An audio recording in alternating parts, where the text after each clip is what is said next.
All right, well, welcome back to Toledo's most local 9 a.m. show. As you know, 'tis the good day. And as you also may know, Friday, Furry Day, here on the good day. Always. Cindy, Reinsel, and Millie are here. We renamed her by accident. We renamed her. Hi, Millie. Are here from Toledo's Pet Bull Project. Yay. Good morning. Thanks for being here today. Yes, Tell us about Millie. So Millie was actually in our program back in 2018, and then she got adopted by a wonderful lady who unfortunately passed away this week.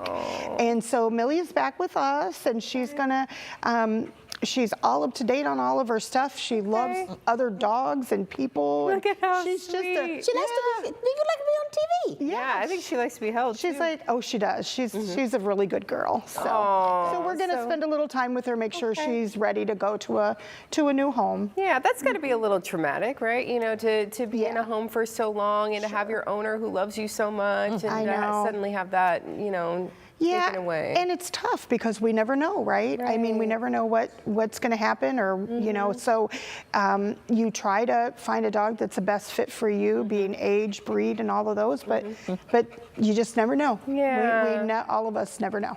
So she's about 9, 10. She's 9 or 10. Yeah, we had her. She got adopted from us back in 2018. So yeah, so she's. But she's a senior. Low maintenance gal, though. She definitely is low maintenance. She loves to just lay on the couch by you or in the bed. I mean, she's just super sweet. And so that's what you're going to be looking for, someone who matches really well. And that is the case for all of the dogs that come into your care. It is really important. You know, people really need to do their research to find out if the dog is right for them. So I think sometimes we all kind of look at dogs and go, oh, I love that dog. It's so cute. But sometimes you have to think about, okay, that dog is 80 pounds. I live in an apartment. I don't get out much. I mean, so you have to find a dog that meets your energy and also meets, you know, the right. Like some dogs need a fenced-in yard, some dogs don't. So it's really important to just kind of do your research and also do your research on breeds, because, you know, all breeds are fine. I'm not saying anything about that, but it's really nice that you, if you figure out what works for you in your home. You may have I've always wanted to have a husky. Oh, they escape, you know? Yes, yes. You learn these things about the breeds. I know. Actually, we have a husky right now we're trying to find a foster for. And I don't know if he's a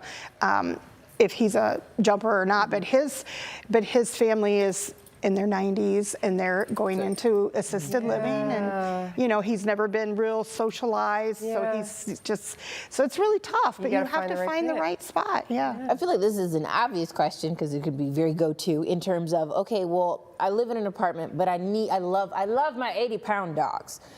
How can I still get the interaction with a dog? Well, I think if you are in an apartment, and you know, the first thing is you have to make sure the apartment accepts those breeds, because there's a lot of breed restrictions in apartments.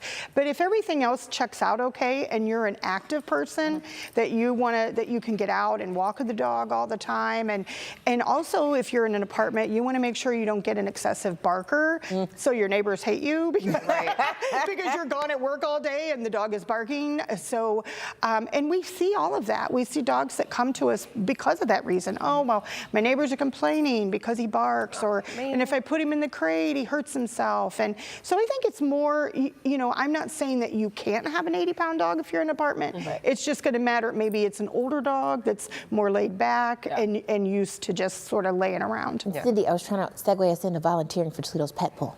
Yes, we always need fosters. We're begging for fosters right now, and then just volunteers. You know, as you guys know, we go into libraries and let kids read to dogs. We try to teach them more about just reading out loud. So, and then we go into like, oh, is that your bark? She goes, I'm gonna talk. But so yeah, I think it's really important to, you know, we need all of if you don't have, people say, oh, I can't foster, well, volunteer or any of those things. You'll find something. You will, and we just moved to online orientation and all of that. So if people are interested in volunteering, they can go right on our website and fill out an application and do the orientation. Same thing if they want to adopt as well. Absolutely. Get online and start with an application and take things from there. Well, Millie, we hope that you find a good home, just as good as your last home. Yes. Yeah. She's quiet-ish. I know. I don't know what the noise is, but I love it. Bark. I think she wants to go over and see the hang out with Mark, the camera guy. I think she does too. Well, Millie, we'll take a break so you can go do that. Coming up. So, do you need a haircut, but you can't make it to the barber? Well, you're in luck. How one local man is bringing haircuts directly to you. Stick with us.